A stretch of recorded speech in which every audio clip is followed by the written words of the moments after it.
Hello YouTube modelers, welcome back to my channel. I want to thank all my subscribers, both old, new, current, and those tuning in to watch my videos. Bench update, I'm done with the F105D. It's actually hanging up on the shelf above me, so I have to be careful not to pan upward because I will release the final reveal when Kurt is done with his. So my next kit is going to be a NASCAR. It's the Days of Thunder Tom Cruise Cold Trickle in the mellow yellow Chevy Lumina. I originally were looking for the City Chevrolet, but this was what was available. So I believe there's four of them. There's the Hardys, the Superflow, the mellow yellow, and the City Chevrolet. So I'm doing a buddy build with Frank Frizzo because I saw that Frank was about to start his Days of Thunder City Chevrolet. So I have the mellow yellow. So I suggested, why don't we just build it together? And he said, sure, let's go for it. So believe it or not, I believe they're all Lumina stock cars. So you can very easily buy aftermarket the decals for the City Chevrolet, and you can actually choose any Lumina, monogram Lumina kit and convert it. So I could probably just buy the City Chevrolet, but I'll probably just build a mellow yellow. That's fine. So I bought this as an open kit, but I bought it from a reputable place, so it's still factory bagged on the inside. It's just the seal is open. So let's just take a quick look at this. This is 1990. It's got the Paramount Pictures because it's based on a movie. Interesting, Tom Cruise, the Maverick Top Gun came out, so I should probably be building the F-18, but I decided to do the Days of Thunder. For those of you who have never seen this movie, it's a great movie about stock cars, and just crank up the volume when you watch it because the sounds are incredible in this movie. So, instruction sheet, decals, everything in here is bagged. I bagged the tires because people say to separate it in case it melts. You don't want it melted on the clear plastic. So I've never built a NASCAR actually, so this will be my first NASCAR. I'm glad that it's a monogram because I hear good things about the monogram, which eventually was picked up by Salvino's, or is being manufactured by Salvino's now. I know there are AMT kits as well, but I have this monogram and I have the Revell Tony Stewart, so let's see how this one goes. So let's look at the chrome. Very minimal chrome. Alright, do a black wash on it. The slotted wheels are molded closed, which is surprising. The flip side, nice radiator grill. I like that honeycomb detail that's on it.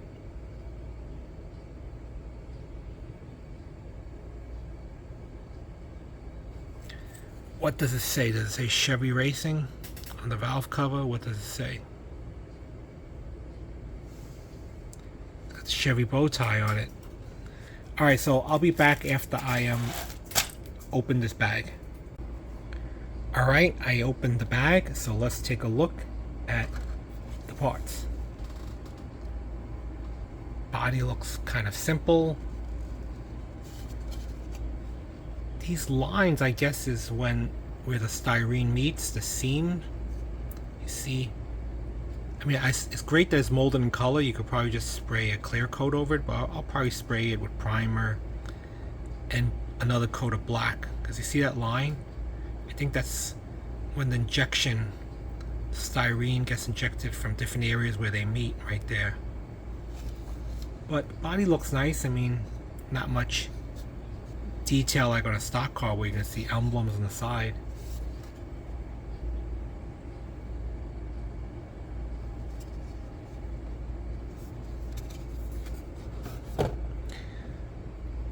Goodyear Eagles, I'm going to highlight them with my Jelly Roll white pen.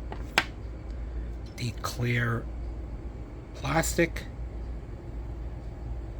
probably will paint over those two vertical frames. Looks like the glass got a little bit scratched, but that's fine.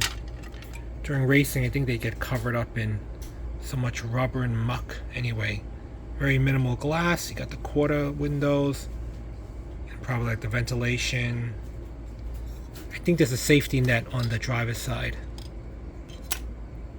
This is the undercarriage or the chassis. Most of it is made up of the roll cage and the safety bars and equipment.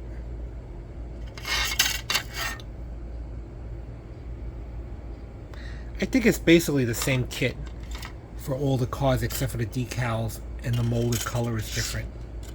The City Chevrolet is yellow, fluorescent yellow and green, so that one's probably molded in yellow or green. That looks like the fuel tank, firewall, back of the wheels, the hood, the driver's seat with the leg support, suspension pieces,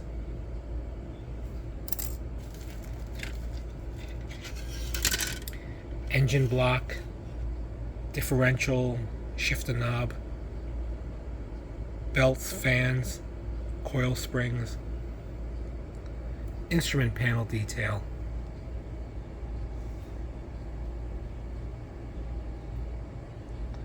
I'll have to highlight that or dry brush it. I don't think decals are provided. There's the oil pan, one side of exhaust that came off a tree. That's the safety net. So the safety cage is in left and right. Some more hoses. There's the front and rear valance of the body. I think the front I'm going to have to spray paint it in fluorescent green. Alright, so from here I'm going to wash the parts to rid of it of its release agent, and then start spraying. Almost forgot to go over the instruction manual. Engine,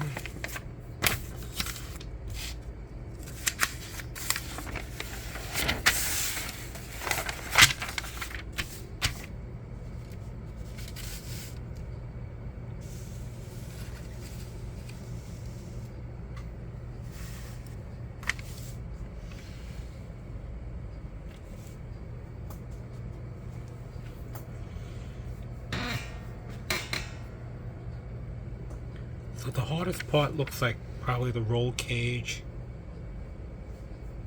and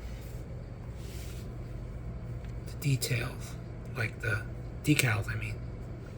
So I foresee the decals and the cage as being the hardest, or the challenge.